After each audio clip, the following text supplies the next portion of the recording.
دوسرے راؤنڈ کی باتیں ہو رہی ہیں، لیکن ساتھ ہی ساتھ سخت بیانات امریکہ اور ایران کی جانب سے پچھلے 24 گھنٹے میں ایک دوسرے کے خلاف دیے گئے ہیں۔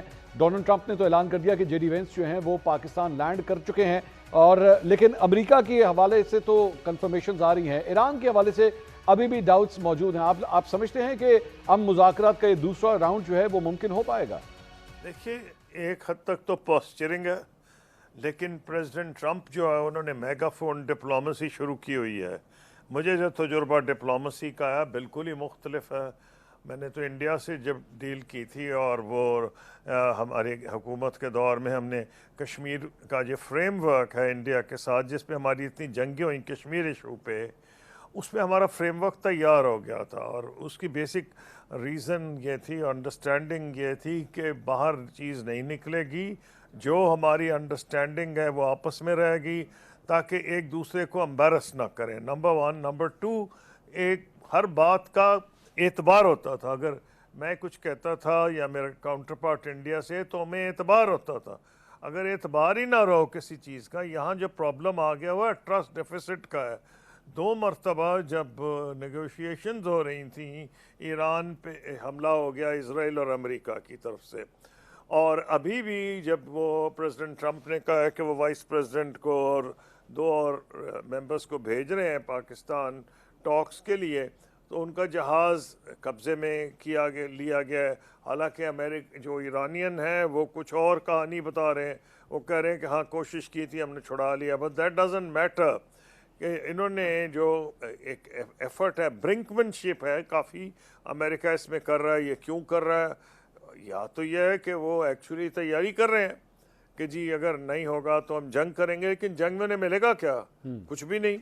اس لیے چانسز یہ ہیں کہ کیونکہ جنگ کے ذریعے امریکہ حاصل کچھ نہیں کر سکتا، اور ایران کو بھی اتنا زیادہ نقصان ہو گیا ہے۔ ابھی تک ٹاکس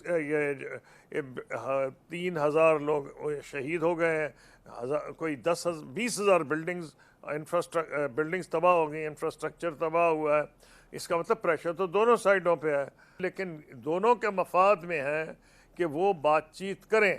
بہر صورت پاکستان کا جو رول ہے بڑا کمینڈیبل ہے۔ پاکستان نے اپنی سنسیرٹی دکھائی ہے، اور وہ چاہتا ہے کہ اس خطے میں امن آئے، اور سارے خطے کے لیے بہتر ہے، دنیا کے لیے بہتر ہے، اور پاکستان کا تو اپنا انٹرسٹ اس میں انوالوڈ ہے کہ ہمارے کوئی 4 ملین 5 ملین ہمارے ورکرز وہاں کام کر رہے ہیں، ایکسپیٹریٹس، اور ہماری ایکسپیٹریٹ ارننگز ہیں، ہماری دوستیاں ہیں وہاں، ہماری ایران سے بھی دوستی ہے، تو اس لیے ہمارا تو بڑا کامن انٹرسٹ ہے دونوں سائڈز پہ کہ امن ہونا چاہیے۔ لیکن قصوری صاحب، اگر ہم مختلف پوائنٹس کی بات کریں جہاں پہ بڑی ہارڈ کور پوزیشنز جو ہیں وہ دونوں سائڈ سے لی گئی ہیں، ایون تو یہ بھی کہا گیا کہ کچھ چیزوں کے اوپر جو ہے نیگوسیشنز جو ہیں وہ کمپلیٹ ہو چکی ہیں، but there are still some sticking points between both of them.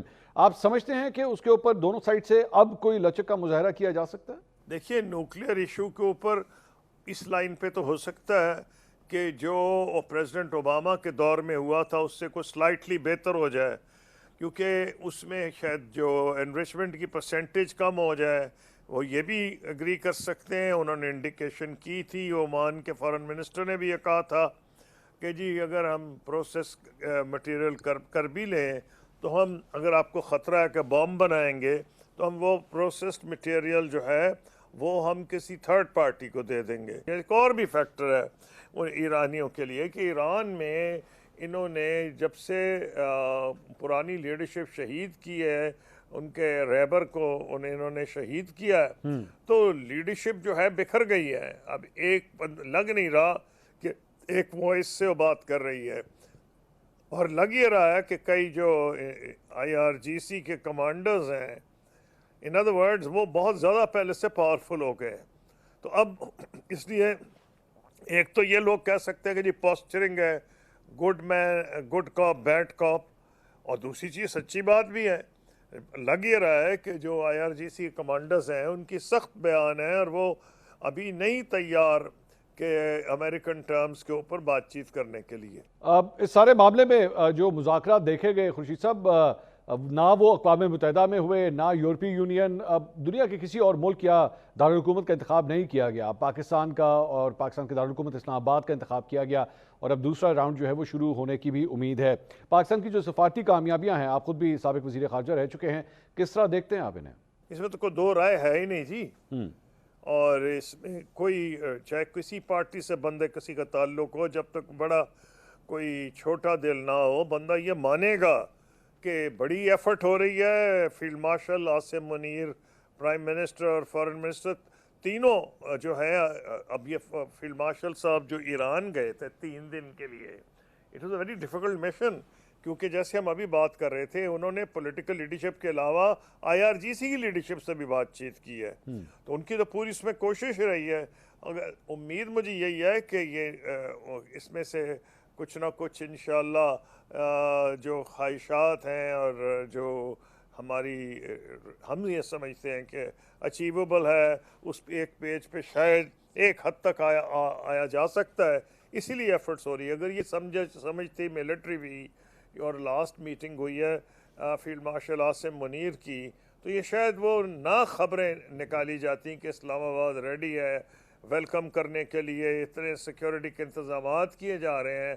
تو لگ یہ رہا ہے کہ در پردہ فیلڈ مارشل کو بھی یہ فیڈ بیک دیا گیا تھا کہ یہ ہو سکتی ہے بات چیت، لیکن president Trump is not making it easy. وہ بہت مشکل کیے جا رہے ہیں جتنا انہوں نے ہارڈ لائن اپنی اڈاپٹ کیا، اور انٹرنیشنل لا کو جس طرح وائلیٹ کیا جا رہا ہے. یہ جو بلاکیڈ ہیں، یہ بلاکیڈ ٹھیک ہے امریکہ ماضی میں کرتا رہا ہے، دوسری جنگ عظیم میں بھی ہو رہے تھے وہ ہائی سیز پہ، لیکن یہ تو بڑی انکامن سی چیز ہے نا، انٹرنیشنل لا کی وائلیشن ہے یہ. اور قصوری صاحب، اس سارے معاملے سے پہلے 28 فروری کو جب یہ جنگ شروع ہوئی تھی، تو اس سے پہلے ظاہری بات ہے کہ یہ ڈیبیٹ چل رہی تھی کہ چائنا ایک بہت بڑی سپر پاور آلریڈی بن چکا ہے، اور امریکہ کا اثر و رسوخ جو ہے وہ شاید آہستہ آہستہ کم ہو، اور پاکستان کو الٹیمیٹلی ان 2 سپر پاورز میں سے کسی ایک بلاک میں جانا پڑے گا. اب پچھلے چند ہفتوں کے اندر پاکستان کی جو پوزیشن بنی ہے، کیا یہ کہا جا سکتا ہے کہ پاکستان بغیر کسی بلاک میں شامل ہوئے سب کے ساتھ، ساری سپر پاورز کے ساتھ جو ہے وہ ایکولی انہیں ٹریٹ کرتے ہوئے اچھے تعلقات قائم رکھ سکتا ہے؟ دیکھیے، پاکستان کا ایک ٹریک ریکارڈ ہے، اور وہ فارن آفس میں انسٹیٹیوشنل میموری ہے، اور ملٹری میں بھی ہے انسٹیٹیوشنل میموری. باقی ادارے تو ہم نے ماشاءاللہ تباہ کر دی ہیں. فوج اس لیے بچ گئی کہ اس کے اوپر داؤ نہیں چلا پولیٹیشنز کا، اور فارن آفس اس لیے بچ گیا کہ ان کو وہ اتنی لوکریٹو گراؤنڈ نہیں نظر آ رہی تھی. باقی جتنے ادارے ہیں ان میں من پسند لوگ لگائے گئے، اور ہماری یہ، میں اس گورنمنٹ کی نہیں بات کر رہا، میں تمام پولیٹیکل گورنمنٹس کی بات کر رہا ہوں. ایون ملٹری گورنمنٹس جو آئی ہیں، انہوں نے ویرز ملٹری میں تو بڑا ڈسپلن رکھا ہے، اور اس کے اندر ان کا میرٹ سسٹم بھی رہا ہے، لیکن پسندیدہ لوگ بیوروکریسی میں، پولیس میں لگائے گئے. جب پاکستان بنا اس وقت سے ہمارے لیے مسائل بنے ہیں. ابھی امریکہ سے ہم نہیں بھی جڑے تھے اور کامن ویلتھ میں تھے، تو اس زمانے میں ہم کامن ویلتھ کے مختلف ممالک کے ذریعے برطانیہ پہ پریشر ڈالا کرتے تھے کشمیر کے ایشو کے سلسلے میں. میں نے اپنی کتاب میں اس کا ذکر کیا، انڈر پاکستان اسٹریٹجک ڈیلیما. اس کے بعد امریکہ، آپ دیکھ لیں، سینٹوس اور بغداد پیکٹ وہ اسی علاقے کے ممالک تھے نا، جن سے ہماری پیکٹ ہوا تھا. امریکہ، برطانیہ، کہیں فرانس بھی شامل تھا، پھر سیاٹو. تو ہمارا ایک پرانا ٹریک ریکارڈ انٹرنیشنل ڈپلومیسی کا رہا ہے، اور ملٹری پارٹیسپیشن کا بھی رہا ہے. میں نے پیکٹس کا پہلے ذکر کیا. اس کے بعد پیکٹس کے بعد آپ دیکھ لیں that is the cold war period. اس کے بعد سوویت یونین کی انویژن ہوئی، پھر تھوڑا سا گیپ آیا، پھر امریکہ کے ساتھ ہماری اس میں 9/11 کے بعد کہانی بن گئی. تو رزلٹ یہ ہے کہ ہماری بڑی ریلیشن شپ، اور سینٹ کام، یہی وجہ ہے کہ سینٹ کام اور GHQ کے اور پینٹاگون اور GHQ کے تعلقات قریب ہیں، کہ تھرو آؤٹ جب پولیٹیکل ریلیشن شپ اچھی بھی نہیں رہی تو یہ ریلیشن شپ قائم رہی ہے.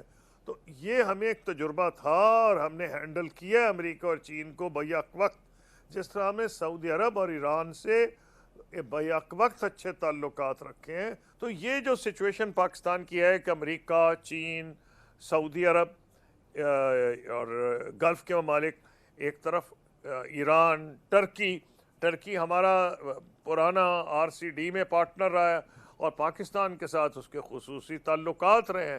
تو یہ ساری جو سچویشن ہے، اور دنیا کو ملک ہے ایسا نہیں جو کہ امریکنوں کو اور ایرانیوں کو ایک ٹیبل پہ بٹھا سکے.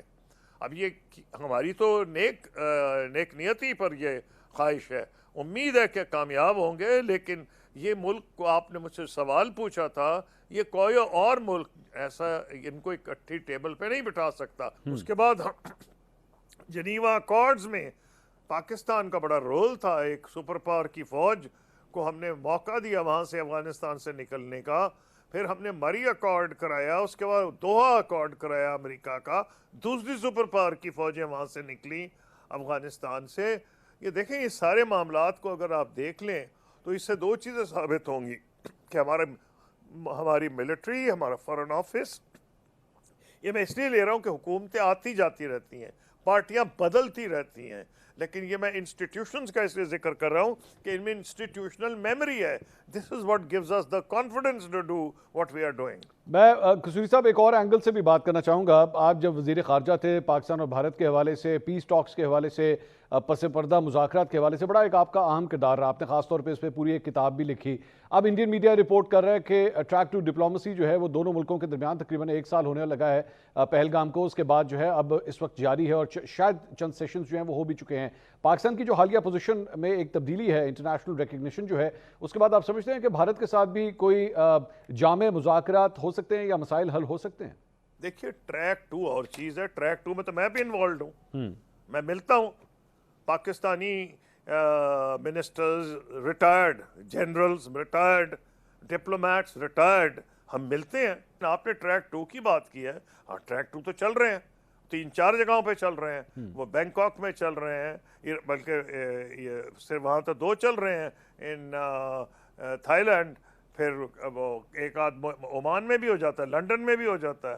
تو ٹریک 2 اور چیز ہے, اور وہ ٹریک 2 اگر بند ہو جائے پھر تو حالات بہت ہی خراب ہو جائیں گے. دیکھیں بات چیت ایکوالٹی کے ٹرمز پہ ہوتی ہے, امن ایکوالٹی کے ٹرمز پہ ہوتا ہے, اور ہمارے بھارت کے ساتھ اگر بات چیت ہوگی, حالانکہ ہمیں ملیٹریلی بھی بہت ہمارا ہاتھ بھاری رہا ہے جنگ میں, اور ڈپلومیٹکلی بھی ہمیں بہت کامیابی ہوئی ہے, لیکن میں ایز فارمر فارن منسٹر بالکل کلیئر ہوں کہ جب تک افغانستان اور بھارت کے ساتھ ہمارے وہ تعلقات بہتر نہیں ہوں گے, ہم وہ رول ادا نہیں کر سکتے جو جس کے ہم کیپبل ہیں. ایک 250 ملین 25 کروڑ لوگوں کا ملک ہے, ٹیلنٹڈ لوگ ہیں جو ہر جگہ پہ جا کے باہر کامیاب ہو جاتے ہیں, امریکہ میں, روس میں, یورپ میں, امریکہ, یورپ, مڈل ایسٹ میں یہاں نہیں کامیاب ہوتے کیونکہ ہم نے انیبلنگ انوائرنمنٹ نہیں پرووائڈ کی ہوئی. میں تو اپنی اگلی کتاب میں بھی یہ کہوں گا جو میں لکھ رہا ہوں آج کل پریسائسلی, کہ ہمیں بڑا موقع ملا ہے. یہ جو 1 سال گزرا ہے, پرائم منسٹر مودی کا شکریہ ادا کرنا چاہیے کہ انہوں نے جو یہ جنگ ہم پہ امپوز کی تھی, ساری دنیا پر چل گیا کہ پاکستان کی ملٹری طاقت کیا ہے, اور پھر اس کے بعد جو ہم ڈپلومیٹک ہمیں سکسیسز ہوئی ہیں پے در پے ڈیورنگ دا وار, کسی نے انڈیا کو سپورٹ نہیں کیا, پاکستان کو کیا ہے, اور اس کے بعد جو بھی چیز ہوئی ہے تو انڈیا پہ بھی واضح ہو گیا ہے. لیکن میں اس غلط فہمی کا شکار نہیں ہوں, انڈیا ایک بڑا ملک ہے, اس کی کئی ایریاز میں بہت اس نے ترقی کی ہے, آئی ٹی ہے اور ہے, ٹھیک ہے غربت وہاں بھی بہت ہے ہمارے یہاں کی طرح. ہمیں کوشش کرنی چاہیے انڈیا, پاکستان, بنگلہ دیش, ساؤتھ ایشیا پورے, بلکہ ساکھ کو ریوائیو ہونا چاہیے. میں تو اس کے حق میں ہوں, میں اس غلط فہمی کا شکار نہیں ہوں کہ اگر ہندوستان اس غلط فہمی کا شکار ہو گیا کہ جناب کیونکہ امریکہ اس کو بیک کر رہا تھا تو وہ اب جو ہے اپنے پورا نیبرہڈ ہی چھوڑ کے چلا گیا, اس کے تعلقات نیپال سے خراب, سری لنکا سے خراب, بنگلہ دیش سے خراب, پاکستان سے خراب, اور کہتے یہ تھے چھلانگ مار کے جی اب ایشیا پیسیفک میں جا رہے ہیں. اور بھائی تمہارا اپنے نیبرز کو تو تم دیکھو, تو جو غلطی انہوں نے کی ہے میں تو نہیں کہوں گا کہ پاکستان وہ غلطی کرے.